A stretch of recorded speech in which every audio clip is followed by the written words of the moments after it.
Welcome to Back to Nursing Basics. Basics that you were taught once and then expected to remember forever, but sometimes we all need a little refresher. We're talking about a pulse ox today. This is my home bulky one. I have a love-hate relationship with it. There are many different kinds of pulse oxes in the hospital. There's clampy ones that plug into the monitor. There's portable ones. There's sticky ones. There's actually multiple variations of sticky ones. I will tell you, I like the pediatric beige tape ones. Those are my favorite. Those are what I typically use for everybody. I can take them off pretty quickly and easily, but also they stay on when they need to stay on. Okay, the most important thing is the little infrared light that lights up inside this.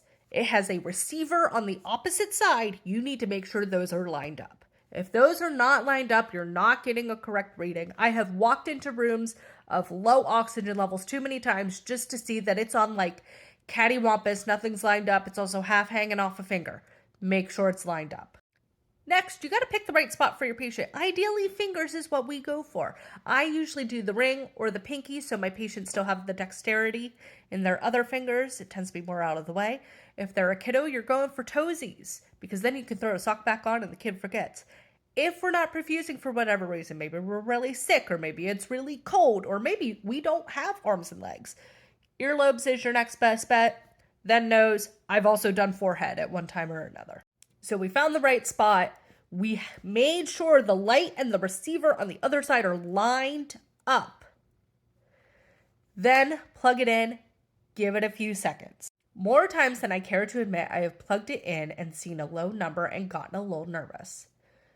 Just give it a couple seconds. It needs to wake up just like I do. Give it a few. And I will often stand there like, hey, I'm going to see if this figures itself out. And I will stand there and glare at the machine until it inevitably does figure itself out.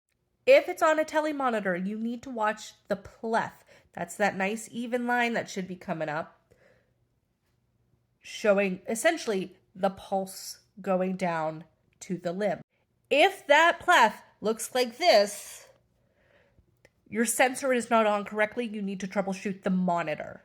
If your pleth is beautiful and your oxygen is low, you need to troubleshoot the patient because they're not getting enough oxygen. That's when you're putting oxygen on patients with a doctor's order.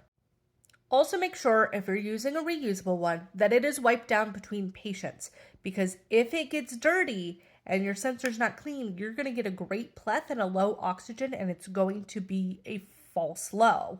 I've done that multiple times where I have taken a clippy off, put the sticker on, and it's suddenly gone from barely 90 to 97%. Pulse oxes are great tools, but you need to make sure you're using it correctly.